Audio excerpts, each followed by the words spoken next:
J'ai toujours été intrigué par les personnes brillantes, mais surtout à l'école. J'ai toujours l'impression qu'elles cachaient quelque chose au commun des mortels. En fait, je me suis tout simplement toujours dit que l'excellence était un mythe.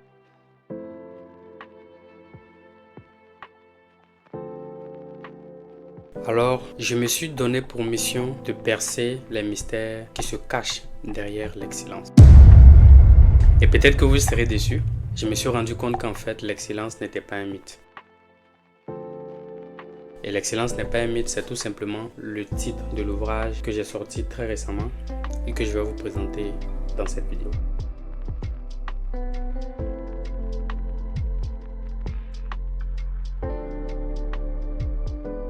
Mais avant de vous présenter l'ouvrage, je donnerai 3 arguments principaux qui font que je suis confortable à parler d'excellence académique.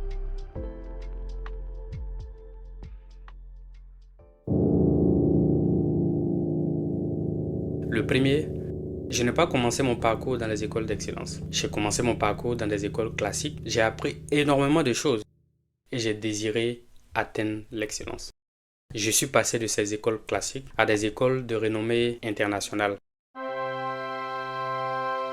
Donc le fait d'intégrer ces écoles d'excellence m'a permis de côtoyer des personnes extraordinaires. Et les personnes que je voyais en mystérieuses, au final, c'était des personnes comme moi qui avaient une certaine façon de travailler différente de celle de la majorité des personnes. Le deuxième, c'est que j'ai étudié dans des environnements très différents. En fait, tout a commencé dans un petit village dans lequel il n'y avait même pas de collège ni de lycée. Ensuite, je me suis retrouvé dans une petite ville intermédiaire où j'ai fait jusqu'à mon BEPC. Ensuite, je me suis retrouvé dans la capitale politique de la Côte d'Ivoire. Ensuite, dans la capitale économique qui est Abidjan où j'ai terminé mes études en Côte d'Ivoire. Mais je ne me suis pas arrêté là. J'ai continué à l'international en poursuivant avec mon doctorat à l'Université de Montréal que j'ai soutenu le mois dernier.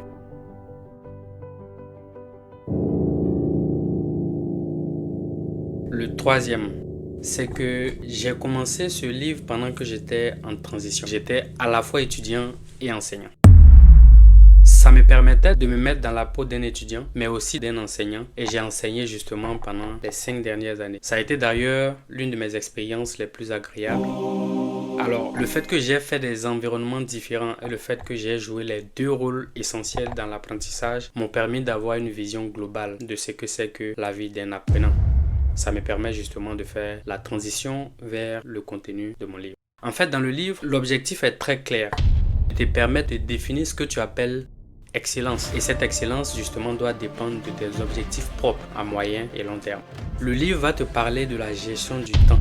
Le temps, c'est la ressource la plus importante que tu puisses avoir. Mais étudiant, dépendamment de l'environnement, c'est pas toujours évident. Parfois, d'autres vont travailler et étudier en même temps. Parfois, même si c'est pas travailler, étudier, c'est les distractions. En tout cas, c'est un très mauvais usage du temps. J'ai connu aussi des étudiants très brillants qui, quand il n'y a pas un examen, ils vont t'expliquer les choses les plus compliquées. Mais pendant l'examen, tu es parfois surpris de leurs notes. Tout simplement parce que l'enjeu a tué le jeu de ces personnes. Elles se sont laissées emporter par le stress. Donc ce livre va t'aider à gérer ce stress. Le livre également va te permettre de trouver le premier élément important, de te trouver une motivation. Parce que oui, sans cette motivation, tout le reste tombe à l'eau.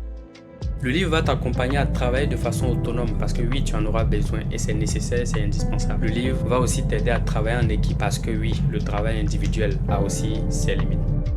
Le livre va te parler des rapports qu'il faut avoir avec les enseignants. Est-ce que tu es obligé d'aimer ton enseignant pour aimer le cours? Aimer ici, c'est juste apprécier, dans le sens, si tu n'apprécies pas ton enseignant, comment est-ce que ça peut affecter justement tes résultats scolaires? Donc, dans un tel cas, comment tu fais pour t'en sortir? Le livre parle même des relations amoureuses. Je t'en dis pas plus.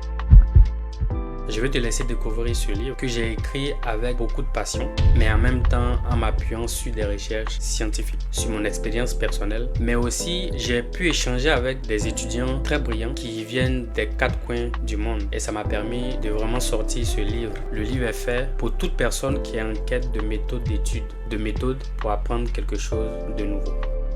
Donc si tu as pu rester jusqu'à la fin de la vidéo, ça veut dire que tu as été intéressé et capté par ce que j'ai dit. Je n'en doute donc pas que tu vas vraiment apprécier le livre bleu. Alors n'hésite plus, prends ton livre bleu, surtout que le ciel est bleu.